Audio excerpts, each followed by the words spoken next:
there, I'm Jenny Smith. I'm the Program Coordinator for Lower Columbia College's Career and Employment Services. I'd like to say thank you for being here and welcome. Our workshop today is Communications at Work. So basically what this is all about is this is about getting your job, making sure that you're of value to your employer, and how to do those types of things. So without further ado, we've got a comic up here, and I don't know if you can read it on the screen, but I've got a blank memo too. Management must have added another unwritten rule. So anyway, there we go. Because that happens sometimes, just sometimes. So workplace communications, or how to succeed on your new job. So the first thing that you really need to know is you're worthy. Your employer has decided that you are worth becoming a company asset. It costs approximately $2,000 according to the Department of Labor.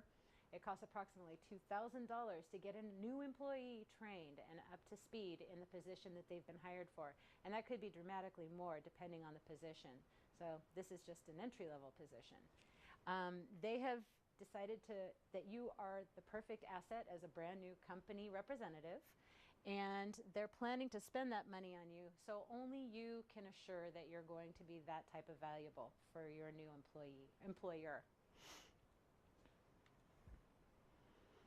Some of the things that you can do to get ready to be successful on your new job include preparation. So the first thing you want to do is, if you have children, make sure you've got your child care prepared. Have a plan. Have a child care backup plan. And have a backup to your backup. So one of the things that makes employers crazy, and they know that they can anticipate this, is that there are going to be down days. So there's going to be childhood illness, there's going to be parental illness, so make sure that you've got some backup plans in order to be an asset or the best value to your employer. So previous appointments, if you have previous appointments, let your employer know right up front. So sometimes they may request that you reschedule because they've got some type of big plan, something huge planned, and they want you to be there. Most of the time they're going to be okay with that. So, but if you let them know up front, they can make accommodations for you. So transportation, know your route, drive your route. Make sure that if there are traffic jams, that you have at least a little bit of time set aside for something that's unforeseen. So, and always make sure that you know where you're going that first day or that interview day, so that you can get where you're going by the time you need to be there. And there's a thought process somewhere around there that says if you're 5 minutes early, you're on time, but if you're on time, you're late. It's just something to keep in mind. People think that sometimes. So another thing that you can do to get prepared: are you going to have lunch? Are you going to pack lunch, or are you going to pay for it?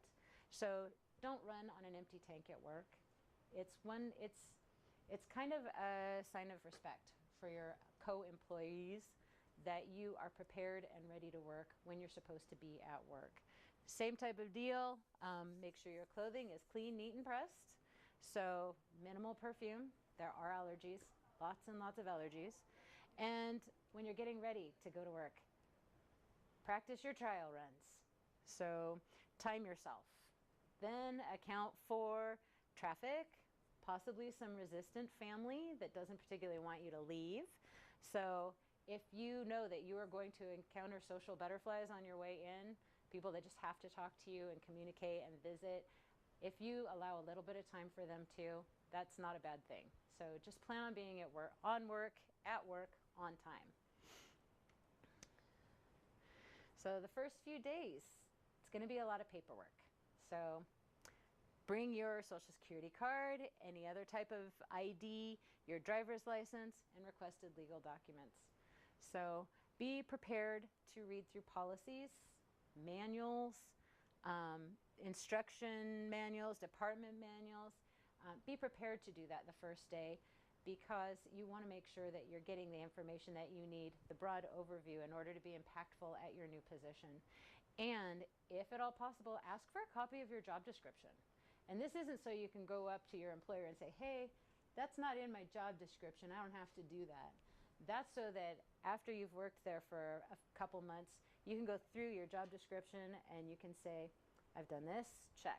I've done this, check. I've done this, check. So, but items number 47 and 48, I haven't been trained on yet. I need to make sure that I know how to do these things too. So make sure that if you have that job description, you can self-check to make sure that you're doing everything that you need to do in order to be extremely effective on the job. So the first few days, you're going to be learning your company culture. So it's important to listen a lot. So pay attention to what's happening, observe. It's okay to ask questions. So, and be supportive. If you've got the opportunity to sound off in a negative way or support what's been happening, definitely do not be grumpy and, you know, yes, that's it. Be totally supportive and positive. You can do this. We can do this. We're a team. So, and definitely also learn your company before you try to make any changes. So there are things that work. There's been trial and error. If you come in and you know the way that things could work better, but you don't know what's been tried before, you could potentially step on toes.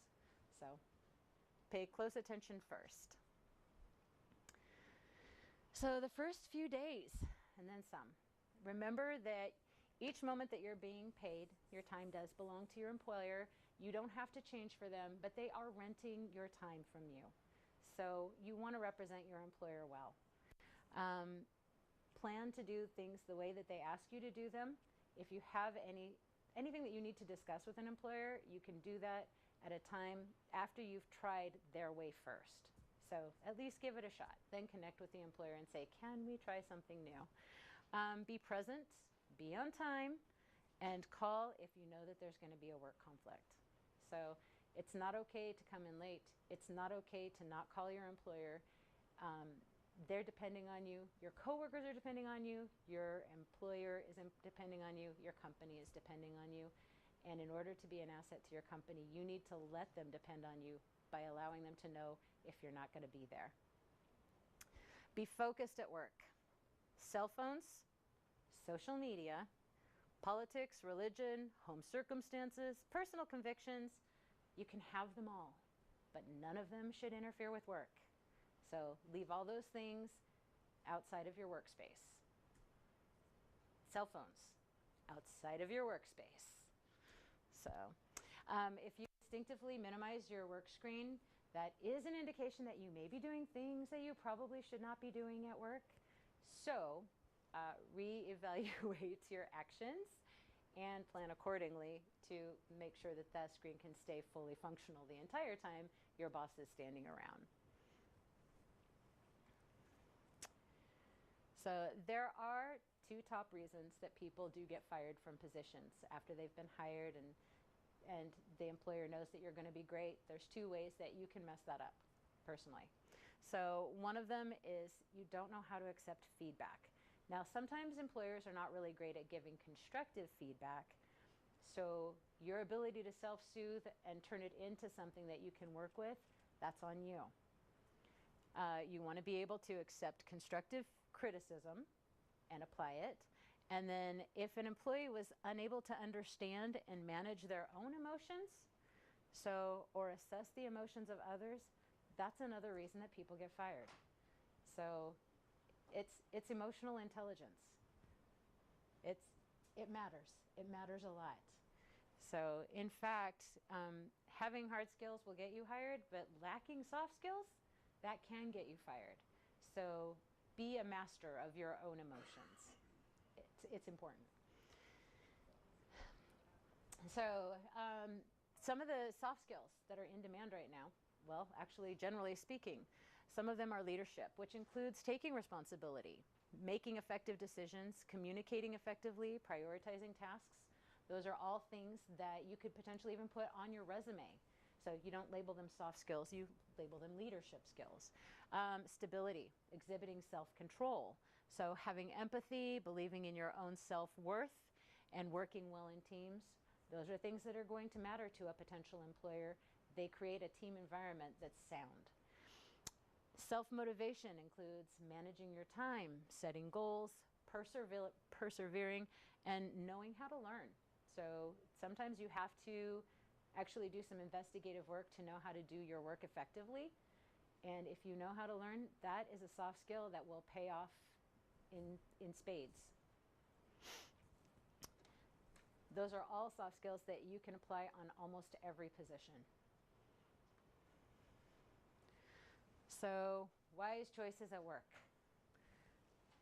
Number one, and this is really important, lock up your electronic devices, your personal electronic devices. So, no headphones, no texting, no social media. Said it before, I'll say it again. It does not enhance your company's performance. So, unless you work at Google, in which case these rules may not apply.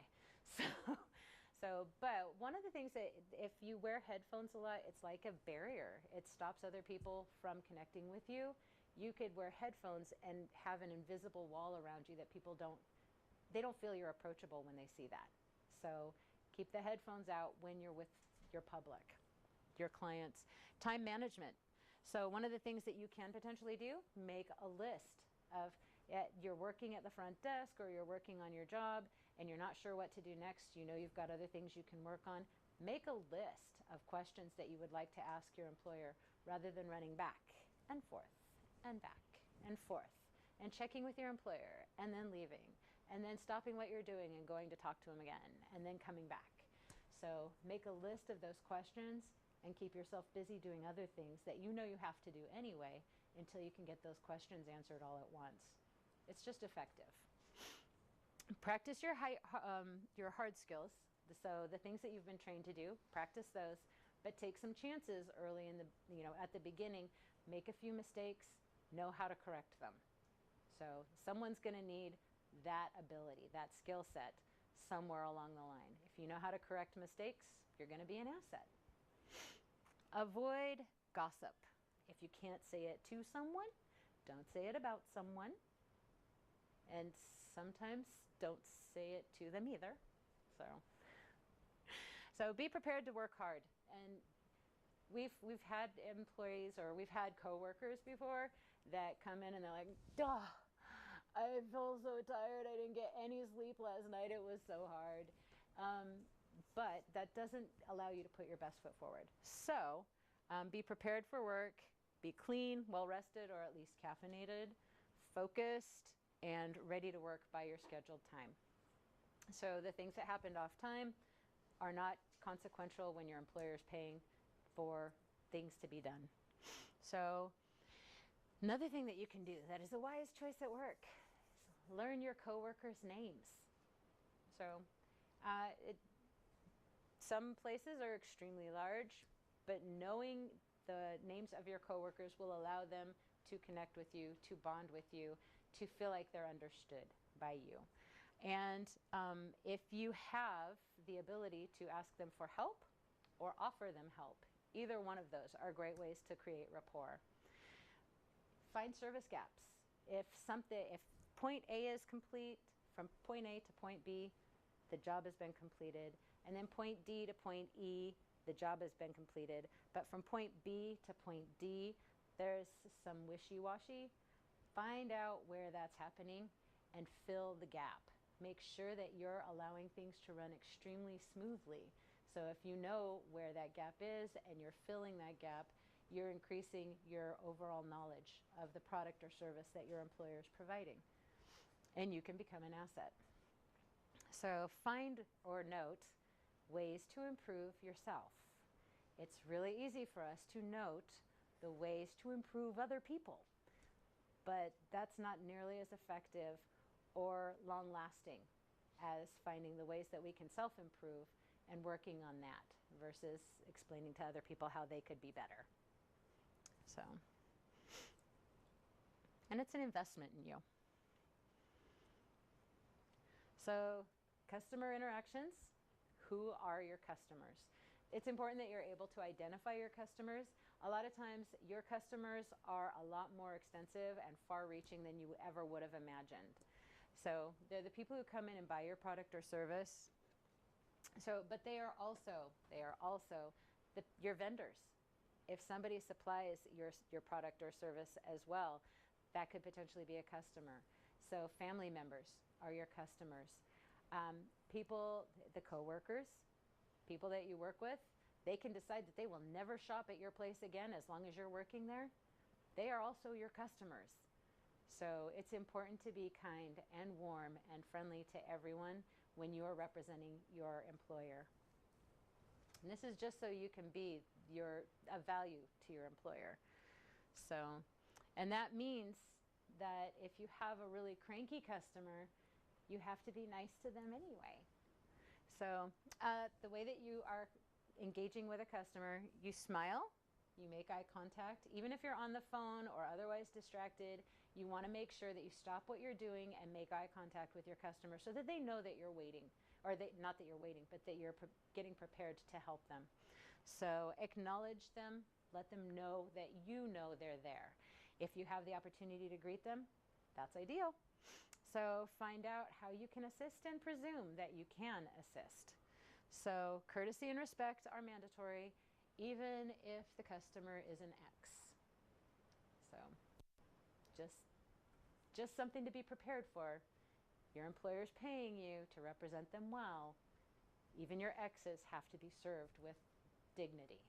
So, and we've all had customers that were very cranky and they were having a bad day. They just found out that, something really, really awful happened to them, and give them a little bit of benefit of the doubt, even if you have to make it up. That way, when they come in tomorrow, you'll still be able to be nice to them. Customer interactions by phone, by email.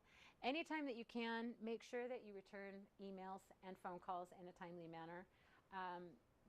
Shorter than 2 hours is always better, but at the most, try to aim for less than 2 hours for making return contact. And the reason for that is because you don't know if that person is sitting next to their phone, going like this. I have to leave. I have to leave in a minute. I've got to go. They're not calling back. So you don't know what's happening on the other side. If you can connect with somebody right away after they've tried to make contact with you, it's a sign of respect, and it definitely helps when a potential customer hasn't had to wait for a long time for a response from you. They're going to be a lot more receptive to speaking with you. The other thing that you want to make sure you do is introduce yourself and your company right up front when you make a return phone call, or when you're receiving a phone call or an email. So sometimes you're going to get to work with customer complaints. You don't have to deal with them. You get to work with them. So you get to work with them. I don't have to deal with them. I get to work with them. I don't know if you've got the subtle difference there. So you get to work with them. So some of the things that you want to look for when you're working with complaints from customers is using active listening skills. Active listening skills include, number one, make sure that the customer knows that you're engaged. Look interested. Make eye contact. Pay attention to what they're saying. Involve yourself. Ask questions. So summarize the responses so that you can assure that you are actually understanding what they're telling you. Test a solution. How about if the next time you come in, I give you a 15% discount on whatever product or service we offer? Test the solution. See if that will make them happy, if that will allow them to come back. So if they say, absolutely not, I want a full refund, just ask them, well, what about? So what would make you want to come back and see us again? Understand that for every one time that a customer feels like they have been failed, it takes 11 more positive experiences for them to not remember that initial failed attempt. So that is a whole lot of success that you have to maintain on a consistent basis. So engage the client in a solution. What would make you want to come back here? So, and then note a good time for follow-up. How is next Tuesday at 4 o'clock? Can I give you a call then and just double check to make sure that everything is going okay, that the product has worked well, that this service was provided the way that it should have been. Is that time okay with you? And then make sure that you follow through at the correct time, because you don't want ding number 2 ever. So, and this is just so that you notice, passive, when you're passive listening, your ears are working. You can see the ears are working on both sides. So when you're active listening, you actually have to do some reasoning. You have to do some critical thinking. So try to be engaged, try to analyze what's going on, try to be solution focused. It is also important that you manage, we've talked about it before, but manage your personal emotions. If your self-esteem is tanked, you actually do have the opportunity to make sure that you fracture relationships. If you have an appointment with somebody and they don't show up for the appointment, you have some options. But if your self-esteem is tanked, it could potentially be that you start believing, they don't care about me, I'm unlovable, I'm a failure, I'm worthless, I'm dumb, so I'm unattractive, that's why they didn't show up. That is not effective. So you could even go the other direction. I'm awesome, they are jerks. I cannot believe that they could be that irresponsible again. So, and yeah, life sucks. So you don't want to go that direction either. What you do want to do is you want to be prepared to have a conversation that is not angry or confrontational. You want to check in with them and genuinely and authentically make sure that they understood that you were there, you wanted to spend time with them, and find out if in fact they care to spend time with you. If that's the case, reschedule. So give them the benefit of the doubt. I moved a little. No? Okay, good deal. So if it helps, remember a time when they actually did show up for an appointment, and just use that to build some confidence from. So because your ability to effectively manage your emotions is going to make more of an impact in your day-to-day work relationships than anything else. So you've been doing your job for a very long time, you are effective, you're helping your coworkers, you're learning new skills, and you are ready to approach your potential boss and say, I'd like a raise.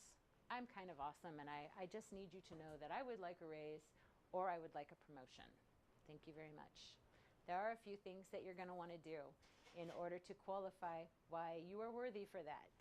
So some of the things that you can do to increase your employer's awareness of how great you're doing are to try new duties and tasks.